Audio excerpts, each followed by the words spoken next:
You've seen this clip before. Millions of people have. But have you ever noticed how your feelings about it might not actually be about the shark, but about this? Music.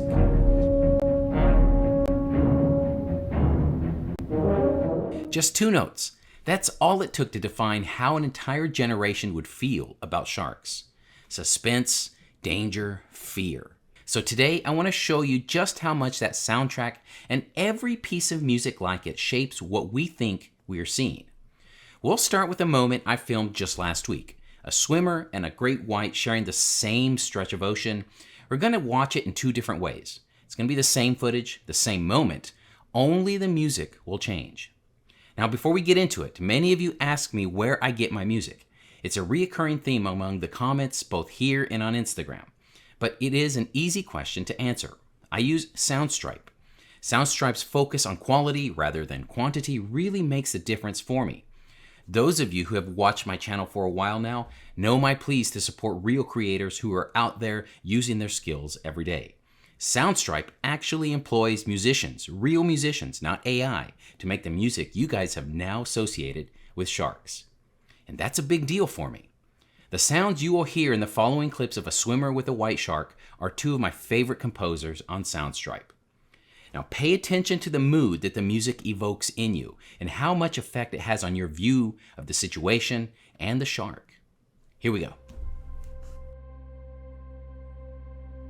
Last week, I filmed a situation that's likely more common than most people think. This is a juvenile white shark, about 7 or 8 feet long, and it's right in the path of a swimmer. Now, when moments like this appear, there's always that instinctive sense of danger, because even a small white shark, if it were motivated enough to get closer, could still inflict serious damage on an unsuspecting swimmer. As the swimmer approaches, the shark doesn't really respond. In fact, it's now closer to shore than the swimmer. The swimmer, who had never met afterward, clearly has no idea he's next to a great white shark. And that's what makes this so fascinating. 2 completely different species sharing the same water, both unaware of what the other is thinking. The swimmer stops briefly, and the white shark moves even closer to shore.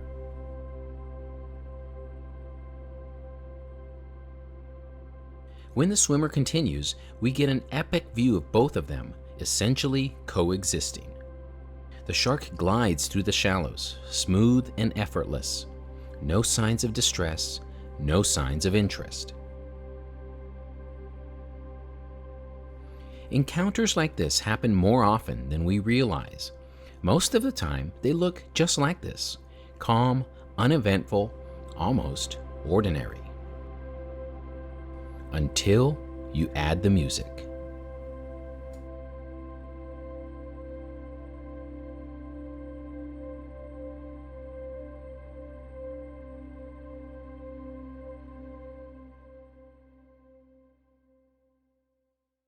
Okay, so you just saw the natural version, what I think is closest to how it actually felt that day.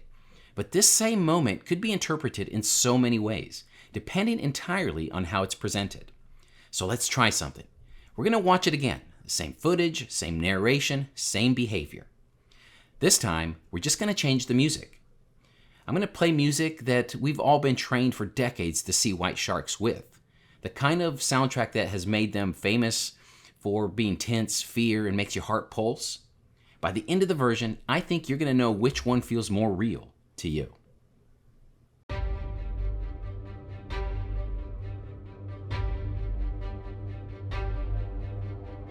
Last week, I filmed a situation that's likely more common than most people think.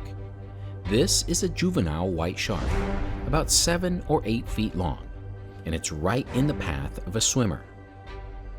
Now, when moments like this appear, there's always that instinctive sense of danger, because even a small white shark, if it were motivated enough to get closer, could still inflict serious damage on an unsuspecting swimmer.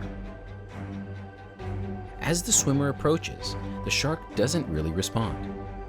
In fact, it's now closer to shore than the swimmer.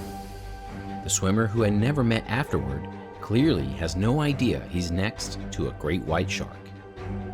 And that's what makes this so fascinating.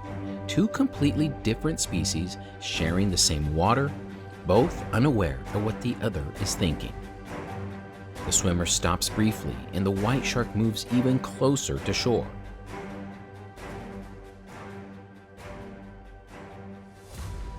When the swimmer continues, we get an epic view of both of them, essentially coexisting. The shark glides through the shallows, smooth and effortless. No signs of distress, no signs of interest. Encounters like this happen more often than we realize. Most of the time, they look just like this: calm, uneventful, almost ordinary. Until you add the music.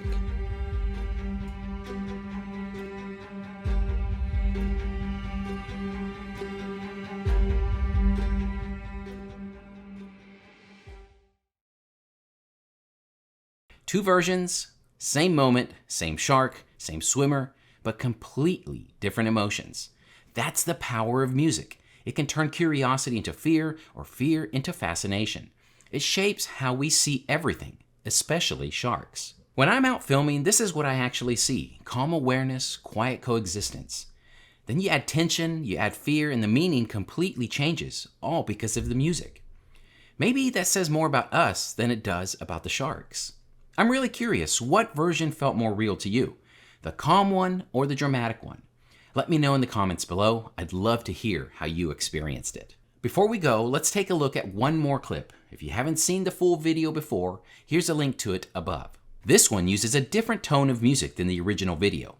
Even without narration, it's a completely different experience. The music is from Cody Martin, one of my favorite composers on Soundstripe.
Did that get your heart racing? I know it did mine. So the next time you see one of these encounters, whether it's mine or someone else's, ask yourself, are you reacting to the animal or to the story being told?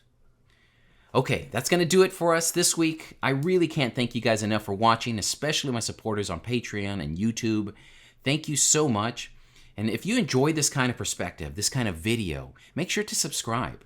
There's a ton of AI fake content out there, so supporting real creators in your feeds helps us all. I'll see you next week.